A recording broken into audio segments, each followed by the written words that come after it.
I'm quite pleased. Can everyone hear me? Yeah. So I'm quite pleased that Tim covered some of the regulator issues because that's going to come into my presentation. And working in the bank means a regulator is also one of your bosses. So thanks, Ross. In terms of photographs of Africa, I haven't seen many better than that. Okay, and what we're here to discuss today is advancing the growth of acceptance in Africa. Now, in order to advance the growth, we need to understand where we are now. Sorry, Tim. So let's have a look and see what banks have done well. Okay, so banks, highly competitive business, strongly regulated, compete heavily in payments. I think we manage cash pretty well. Cash is out there, cash is king in Africa. I think from a card perspective, we manage card pretty well. Okay, but when we cover segments, I'm going to cover a little bit more there. EFT, electronic payments, internet banking, banks, typically in Africa have got a lot going on and they do it pretty well. But if we look at the segments we target, banks typically very strong in the upper segments, your corporate, your business banking, your SMEs. Not so much when we look at starting to grow acceptance in the lower, more mass retail sector. Okay, so big retailers, highly competitive, low margin business. Mid retailers also highly competitive. When you start moving below that, the reality in the market is, if we take a market like South Africa, 500 rands, it's about $11. Okay, if you can't afford that every single month, it's difficult for you to accept cards in this market. And therein lies a massive opportunity because there's a lot more merchant business in that segment in terms of number of merchants than there are bigger retailers. So that is the future growth area we're going to discuss, and that is the opportunity that we're going to be looking at. Okay, Africa. African context, South Africa, it doesn't make a difference, cash is still king. Okay. Cash is what needs to be displaced, and those are the solutions that we need to get our hands around. Okay, so what do we do in cash-dominated economies? Right now, the answer is not enough. Okay, there's a lot more that we can be doing. But we're competing now. We left that space underserved. We left space for other people to come in and start playing in, and they've arrived. The mobile company is very strong. Many players, but alluding to where Tim was just now, interoperability, fortunately for the banks, is still a big problem for these guys. Okay, and from a customer perspective, that becomes a factor. I put new in inverted commas there because a lot of those technologies aren't that new anymore. If you look at NFC, which was highlighted in another session I was at the other day as not for customers, but I think it'll have its day. Okay, it's coming. Contactless, there's various forms of barcodes now and steroids that do a hell of a lot working with mobile phones. And there's apps. So these are all things looking at that mass payment that are coming into the market that's going to be competing with us. So in order to grow acceptance, what we need a solution that actually meets or exceeds our customer needs. Okay, and that's a difficult task when you're competing against cash. So what is in that underserved acquiring space? What is in that underserved acceptance space? Any business that goes to a customer, service industry, plumbers, electricians, how do they get payments onto card? Right now, that's tough. Smaller retailers, okay, these guys are underserved. They find our acquiring solutions today rather expensive. Let's just put it out there. If we have a look at informal markets, spas, shops, the emerging space, we really are underserved in that market. And there's a lot of technology aiming to improve the lot of these people. But what is payments all about? Is payments not really just about people and their behavior? Okay, we've got to put people front of mind. I can tell you what's not in our clients' minds. They're not thinking, should I use a card or should I use cash? They're not thinking, should I be transacting some with new tool or some old tool? That's not what's in their minds. These people are living every day. They're looking at all those items in the second column that cover your LSM categories, kitchen appliances, running water from basic to more advanced LED TVs. This is what's in people's minds. So one of our big challenges is how to change those people's behavior. It's not just about the technology. It's about getting those people to adopt and use whatever we put in their hands. And I think that challenge, as is evidenced in a number of case studies around the world, is probably our biggest challenge that's facing us today. That and making sure that our cost versus benefits is aligned. To displace cash, you've got to have a value proposition that meets those requirements. From a merchant perspective, it needs to be low cost. And from a customer perspective, it needs to have high convenience and also low cost. Because we're not talking about very big T&E kind of payments. All right. In order to get into the hearts and wallets of people out there today, there's some key fundamental issues. These guys work really hard for their money. That needs to be kept safe. Okay? And we also need to acknowledge that it's easier for them to stay with whatever they're using to transact now. Getting them to make that change comes back to that change management, and that they're going to follow a cautious approach. It's natural. It's nature. You look after your funds. So in terms of increasing cash replacement, the wider acceptance is absolutely key. But there's more than just the people out there that are transacting in this equation. You've got the merchants and you've got the consumers. Okay? From a merchant perspective, when I let those goods leave my shop, I want to know that my settlement is guaranteed. I want to know that I'm going to get my money. I want to know that my business is safe and set up for the long term. Okay? In terms of what underpins those payments, there's key areas in terms of rules, foundations, okay, a legal framework, including dispute and resolution processes that need to be in place. And just like tech needs to go through standards and mature and grow over time, so do the rules and regulations. So does the role that the central banks play in the governance that banks need to comply with. And low value payments have to be at low cost. I think that goes without saying. For consumers to trust payment, strong brands currently in the card space play a key role. You go to any emerging African market, put on a Visa or MasterCard logo, and you've got a powerful brand in your pocket. Okay, you've got trust from behind the goals at World Cups, wherever those sponsorship comes from. You've got acceptance, you've got that utility. Okay, it gives us a significant advantage. Has to be easy and safe. We discussed a little bit on NFC, but if you walk into a Pick and Pay in this country, if you tap your card or swipe your card, how many seconds are you really going to save? Okay, cards are quick. As long as you get your comms right, cards are efficient and they're easy to understand and they're easy to use. Okay. Now, if we take a step down into that mass market, picture yourself at a spaza shop or in a village market or in a rural setting. You want to grow acceptance in these sort of markets. That customer experience when moving from cash to electronic has to compete with that cash. So the one thing we can do is make things safer. But can we make them more convenient? And there we've got some dependencies on technology, and acceptance means has to be used everywhere. If I still need to carry cash and I'm trying to change my behavior, okay, cash becomes more powerful than we want it to be. Okay. So from a payments perspective, for me, payments are about people enabled by technology. How many companies do you see out there pushing payments right now that are driven by technology? Okay, not driven by people and adjusting behavior. Okay, so I think there's some opportunities out there. But from a customer perspective, what's more important? Is it the technology? Or is it the trust and safety in the payment stream? So Tim opened up with some regulator views. This is a bank view out. This is what's on all of our desks, all the bankers. How many bankers have we got in the room? Okay, how many tech companies? Okay, quite a few. Merchants? Retail business? Not so many. Okay. Are they next door? Okay. So when you're looking from a bank perspective out, okay, the picture looks very different. I started in banking. It's now 15 years. My daughter's aged me as well. It's not just banking. You could shake a tree. Maybe 1 or 2 compliance people would fall out. Today in a bank, you shake the tree. There's 14 or 15 of these guys monitoring everything you do. Okay, so we're very much more regulated. If we have a look at the trouble in banking internationally, and we have a look at how that impacted Africa, Africa did pretty well. Okay, and part of that is strong regulation. Okay, part of Africa's growth and signing of things like SADC agreements is commitments to those standards, commitments to keeping the savings of the people that we serve safe and so on. So if we have a look on that slide, there's a hell of a lot that we need to take care of. How many of those things are prioritized in the tech companies' priorities? Tech companies, by their very nature, are hell of innovative in terms of technologies.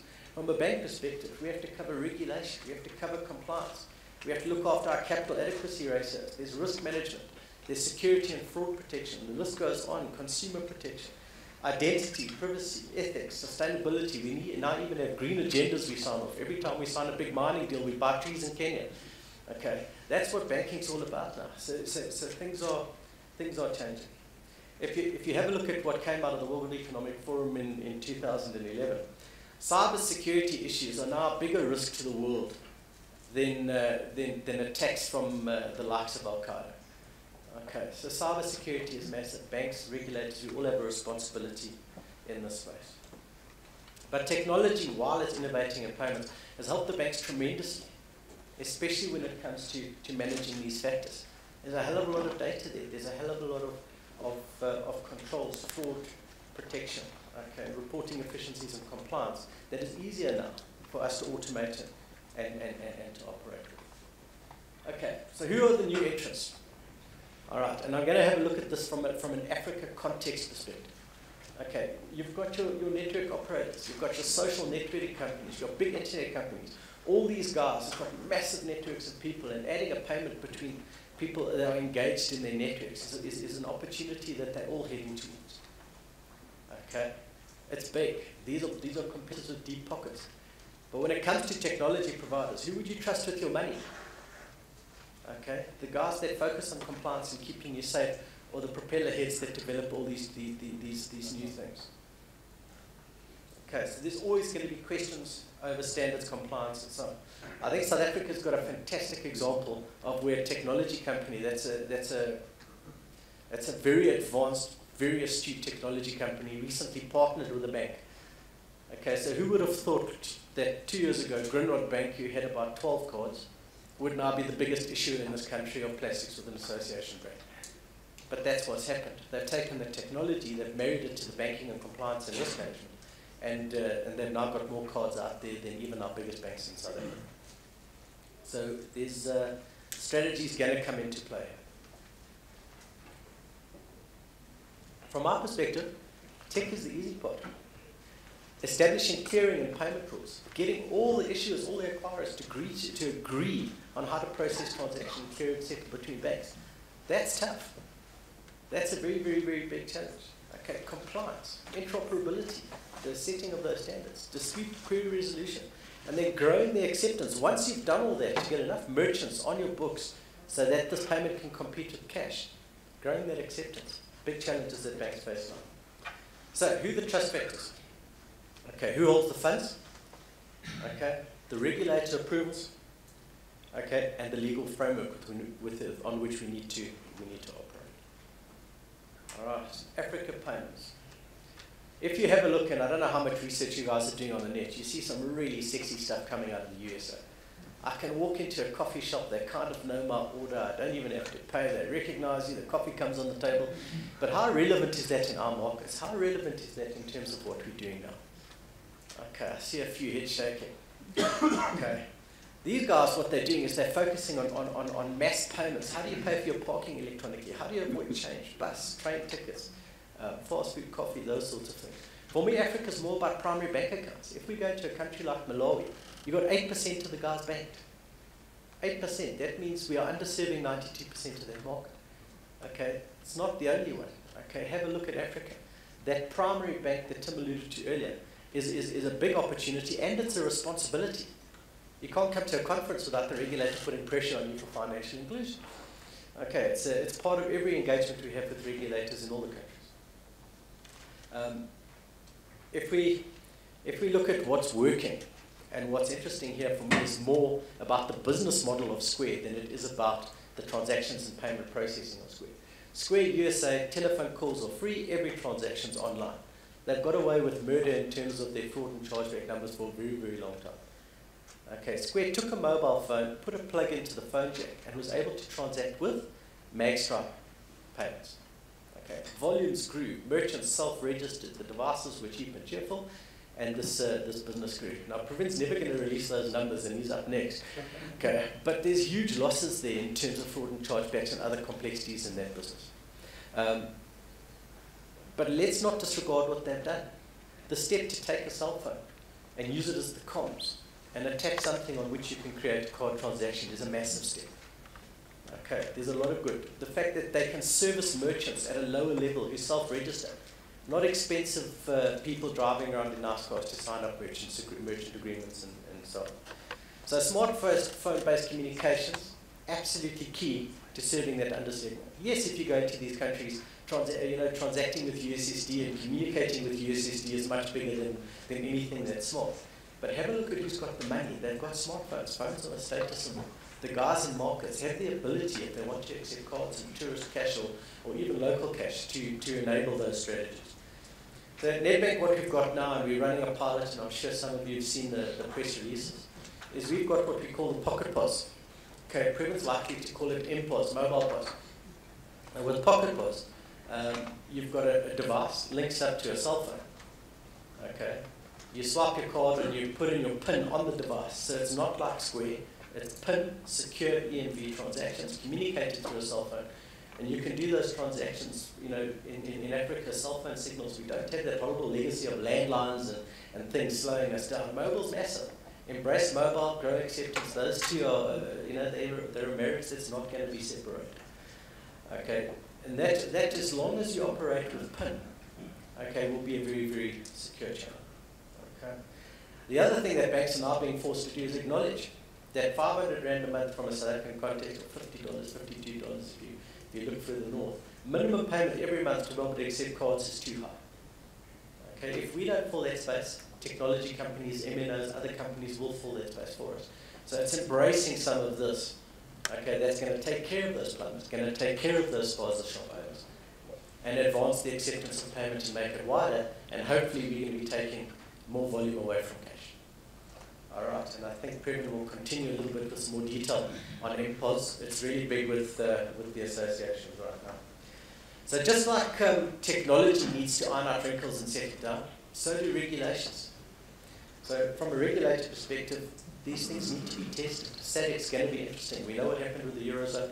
We know what's happening with SADC. There's the Eastern Africa, there's the Western Africa, and that's where we go. I'm just going to touch on this. Okay, and what I've called this is your payment service line. Because of all the diversity in our payment channels and all the ways we've got to transact, bringing that together from a bank perspective becomes vital. And it becomes vital because you want your customer to have a single bank experience. Okay, so you put people at the center, you put together the various factors with that, and you land up with both safe and convenient transactions. Okay. The more technology we've got, the more we just have to heed the challenge and the risks associated with cyber criminals. Okay, PCI DSS impacting all of our businesses, but all these things are there to protect and secure the future of payments, okay, both internationally and in Africa. And then finally, okay, let's just recover the last three factors in terms of replacing cash, growing acceptance. For me, it starts with the customer in mind, and it starts with competing with cash. It's not about what X or Y tech company is doing. Cash for me is what we need to be displacing. We've got to grow electronic payment acceptance, and by growing acceptance means that merchants need to be secure. Merchants need to have fast and easy ways to process transactions. If you run a business where 20% of your staff are replaced every year, that's what retail's like. You can't put something complex into those environments. It has to be easy, it has to be manageable for a merchant. And then we need to make sure that those payments are secure, that risks are managed, that regulators are happy, okay, and that we can build people trust into our solutions. Are there any questions?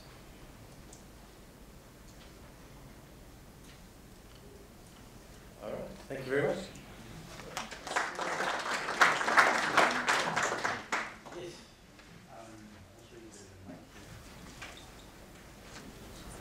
Thank you. My name is Albert Matanga, FNB Namibia. Just a question. You mentioned that there is a minimum amount for a retailer to accept a card. I'm not sure whether that is happening in South Africa. What we did back home is to disallow that restriction. There is no minimum or maximum. Actually, we issued a notice last year just to make sure that whenever I go to a retailer, there is no restriction. I can, buy at any amount. So I'm not sure if it's happening in South Africa. If it's happening, what is the minimum amount allowable? So let me talk to Namibia, because I run an acquiring business in Namibia, along with some other areas of it. Whether it's written down in the rules, or whether it's just part of the economics of that product, okay, there's a matrix. The lower your turnover, the higher the merchant sales commission's got to be in order to get the right return on equity. So whether it's a written rule, okay, to help manage people in the front line and sales, or whether it's an unwritten rule. At the end of the day, have a look at those merchant statements at the low end and what they need to pay. Okay, their monthly charges relative to the turnover they're doing are high, and that is a barrier to growing acceptance. And once these MPOS solutions come through, what we hopefully will see is some of those merchants that are expensive for us to manage migrating to cheaper technology. Okay, so that we can focus expensive people on bigger merchants and higher volumes, and have the self-service channel operate in our favor. As you know, there's a lot of pressure on banks with costs, and this is one of the opportunities that we are looking at. Okay. Any more questions, or can I hand over to Tim? Thank you, Tim.